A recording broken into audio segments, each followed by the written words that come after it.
Hi friends, Mickey Mancus here and welcome to Out the Back Door. Today I'm going to be making Reubens, Reuben Casserole. Join me.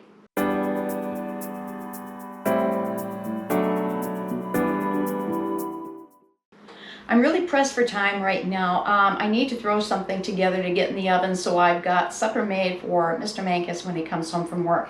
I've got Bible study this evening, and generally I don't get home until late, and I don't want to have to make him wait for me to come home and start cooking up a meal that late. So anyway, we really enjoy Reubens, but Reuben Casserole is something super easy and fast to put together. So that's why I want to share this with you. I just got done making chocolate pudding from scratch. If you didn't see that, I'll leave a link above for that. You can check that out because, ooh, it turned out wonderful. I'm starting with 6 slices of a dark pumpernickel bread. That's what I like to buy when I'm making my Reuben sandwiches. And all we're going to do is we're going to cube these up. So it's super easy, super fast, and that's why I decided as long as I had the ingredients, because I was going to make regular Reubens, I decided, hey, we're just going to make the casserole instead. I'm going to be putting these into a 9x13 pan. See, that was really hard work. All right, I've got a 9x13 baking dish here. I'm just going to give it a light spray with cooking spray, just to make cleanup easier. I'm going to toss my cubed bread into the bottom of my baking dish. Just spread that out. Okay, so I went to the deli and I got some corned beef. I asked for a pound of it and I had them cut it on number 2 so that they're a little bit thicker. And what I'm going to do is cut this into slices.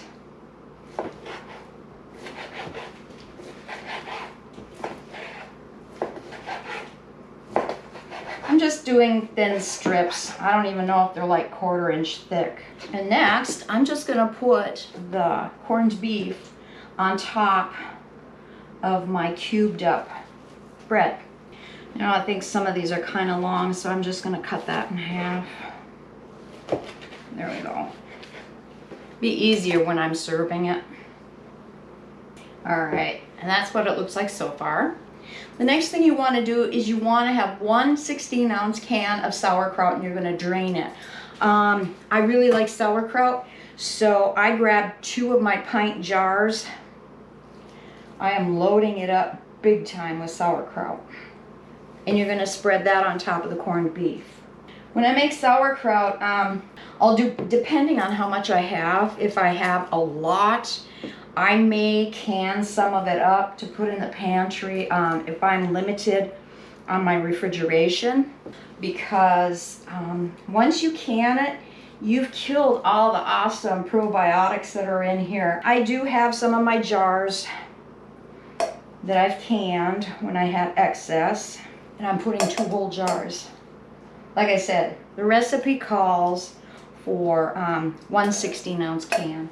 Okay, the recipe calls for 3/4 cup of Russian dressing, and in our area we just don't have Russian dressing. You could make your own, but I usually use Thousand Island dressing when I'm making my Reubens. And so, like I said, 3/4 cup, and you're just going to kind of spread this around. And yeah, it's getting a little thick. You know me and my measurements. I'm almost at the bottom of the bottle, so I'm just going to use it all. While I've been getting all of this ready, I've had my oven preheating at 400 degrees Fahrenheit or else 200 degrees Celsius. And next thing I'm going to do is I'm going to get a piece of foil ready to go over it. I'm going to spray it with cooking spray, the side that's going to be facing down.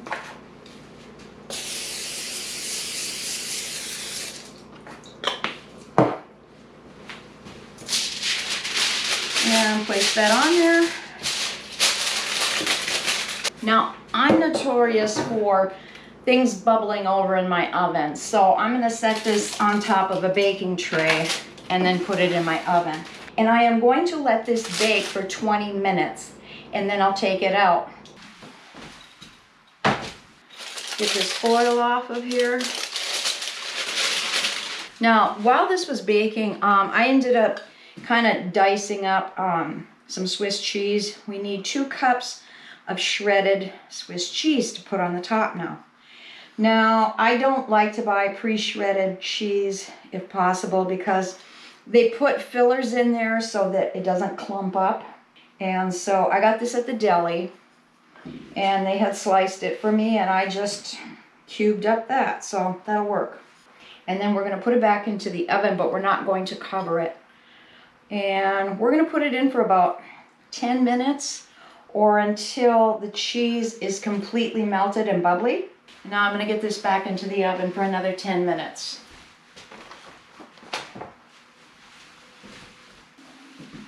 All I can say is this smells exactly like a Reuben sandwich. Now, I'm not going to dig into it right away. Actually, I'd let it sit for a couple of minutes to set up a bit, and then I would serve it up. But like I said, I made this for Mr. Mankus, so when he gets home from work, he's got something that he can scoop up and warm up on his plate and stuff like that, and then eat before I get home. And when I get home later, I'm going to have a little piece to try it out too, because this is really good stuff. So when I serve myself a little piece later on, I'll show you what it looks like and tell you how it tastes. All right, I finally got home so I can try the Reuben casserole now. Heated myself up a piece in the microwave really quick. Mr. Mankus ate already, but he said he'd like some more. This is like eating a Reuben sandwich. Like I said, this is super fast to make. It did the trick. I was in a hurry. So if you enjoyed this video, please consider subscribing. Give me a thumbs up, share. If you have any comments or questions, please leave them below. I'd really like to hear from you. So until next time, you have a wonderful day. God bless.